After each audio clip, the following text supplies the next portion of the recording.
नमस्कार, आप सुन रहे हैं न्यूज पॉइंट पॉडकास्ट।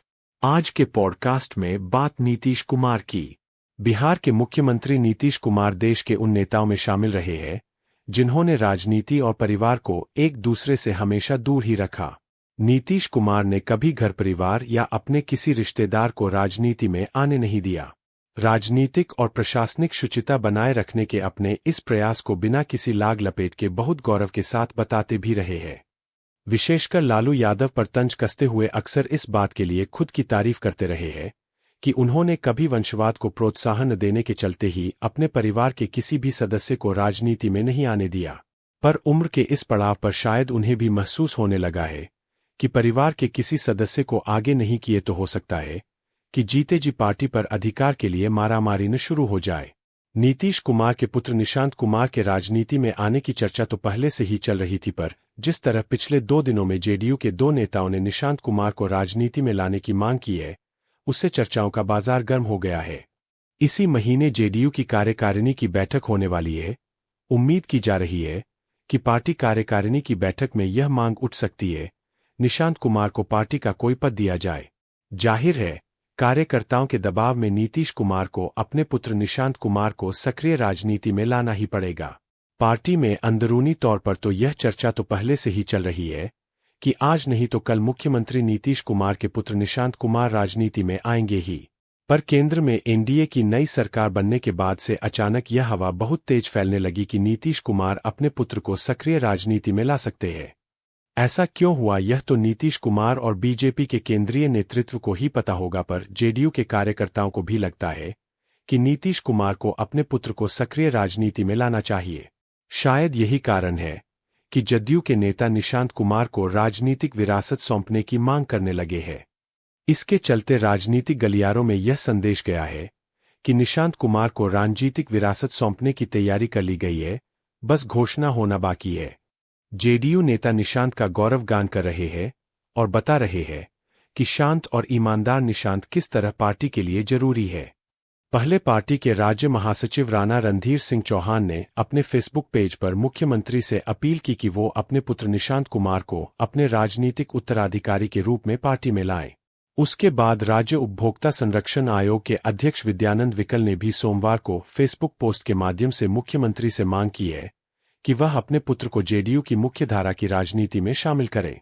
जाहिर है कि दोनों पोस्ट पर लगातार जो कमेंट आ रहे हैं वो भी इन नेताओं की बात का समर्थन कर रहे हैं। विकल ने अपने पोस्ट में लिखा है, बदलते राजनीतिक परिप्रेक्ष्य में बिहार को एक युवा नेतृत्व की जरूरत है और निशांत में युवा नेतृत्व के सारे गुण मौजूद है।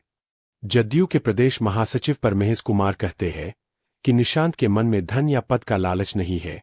सादगी पसंद निशांत सक्रिय राजनीति के माध्यम से राज्य की बेहतर सेवा कर सकते हैं। उन्हें निश्चित रूप से राजनीति में आना चाहिए। जाहिर है कि पार्टी के जब इतने लोग एक ही बात करने लगे तो यह मान लेना चाहिए कि कुछ तो चल रहा है। हो सकता है कि इस संबंध में जल्दी ही घोषणा भी हो जाए। दरअसल नीतीश कुमार जिस तरह बीमार दिखने लगे हैं, उससे पार्टी और नीतीश कुमार के शुभेच्छुओं को चिंता होने लगी है। नीतीश कुमार केवल कमजोर ही नहीं लग रहे हैं, बल्कि कही हुई बातें भी भूल जाते हैं। क्षेत्रीय पार्टियों की तकदीर यही है कि उनका नेता लिविंग लीजेंड हो जाता है। पार्टी कार्यकर्ताओं और नेताओं को जीवित किंवदंती बन चुके अपने नेता के बाद उनका विरासत संभाल सकने लायक योग्य नेतृत्व केवल उनके खून के संबंधों में ही दिखता है। इसमें कोई दो राय नहीं है कि पार्टी के मुखिया के कमजोर पड़ते ही पावर स्ट्रगल शुरू होने का अंदेशा रहता है। हर पार्टी में कई गुट होते हैं, पर जब पार्टी के फाउंडर का कोई ब्लड रिलेशन वाला शख्स नेता बनता है तो सारे गुट उसकी अधीनता स्वीकार करने में संकोच नहीं करते हैं। यही कारण रहा कि वंशवादी पार्टियों में विद्रोह या संघर्ष की स्थिति अपेक्षाकृत कम पैदा होती है।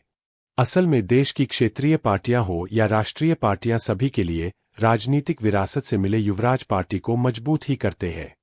भारत में राजनीतिक दलों का इतिहास यही बताता है कि शीर्ष नेतृत्व की संतानें ही पार्टियों की विरासत संभालती है। जिस पार्टी के शीर्ष नेतृत्व के पुत्रों ने राजनीतिक विरासत नहीं संभाली, उनका पतन हो गया। बंगाल में आज कम्युनिस्ट शायद इसलिए ही खत्म हो गए। तमिलनाडु में अन्नाद्रमुक पतन के करीब है। बसपा सुप्रीमो मायावती और टीएमसी मुखिया ममता बनर्जी को अपने भतीजों को आगे बढ़ा रही है। कांग्रेस इसलिए ही एक बार फिर से फल फूल रही है। लोगों को जितना विश्वास राहुल गांधी और प्रियंका पर है, उतना भरोसा शशि थरूर या मल्लिकार्जुन खड़गे जैसे नेताओं पर नहीं है। डीएमके के एम.के. स्टालिन, झामुमो के हेमंत सोरेन, सपा के अखिलेश यादव, बीजेपी के नवीन पटनायक, राजद के तेजस्वी यादव, शिवसेना के उद्धव ठाकरे। थोड़ी और डेप्थ में जाए तो कश्मीर के दो राजनीतिक परिवार अब्दुल्ला परिवार और मुफ्ती परिवार के नाम पर दो पार्टियां चल रही है। पंजाब में बादल परिवार, कैप्टन परिवार, हरियाणा में चौटाला परिवार, हुड्डा परिवार, बंसीलाल का परिवार, भजनलाल का परिवार, तेलुगु देशम और वाईएसआरपी, बीआरएस आदि तो है ही। इसके अलावा एमपी और एमएलए के लेवल पर भी वंशवाद की बेल लगातार बढ़ती जा रही है। ये बात नीतीश को समझ में आई पर शायद थोड़ी देर से कि भारत में परिवार उसकी मजबूरी नहीं बल्कि ताकत है। राजनीतिक घरानों में अक्सर एक समस्या से करीब सभी को दो चार होना पड़ता है, वो है उत्तराधिकारियों में राजनीतिक विरासत को लेकर उदासीनता। इसकी लिस्ट बहुत लंबी है। राजीव गांधी, नवीन पटनायक और चौधरी अजीत सिंह आदि इसी श्रेणी में आते थे। पहले ये लोग राजनीति में आना ही नहीं चाहते थे। परिवार के दबाव में ये लोग राजनीति में आए और लंबी राजनीतिक पारी खेली। दरअसल बहुत से लोग निशांत कुमार के बारे में कह रहे हैं कि वो राजनीति में आने के लिए उत्साहित नहीं है। कई बार उन्होंने पब्लिकली यह बात कही है कि वो राजनीति में नहीं आना चाहते हैं। पर कुछ दिनों से निशांत की राजनीतिक सक्रियता को जेडीयू के हित में बताया जा रहा है। बीटेक की पढ़ाई कर चुके निशांत का झुकाव अध्यात्म की ओर है। 2007 में अपनी मां मंजू सिन्हा के निधन के बाद से निशांत लगातार अपने पिता के साथ मुख्यमंत्री निवास में ही रहते हैं।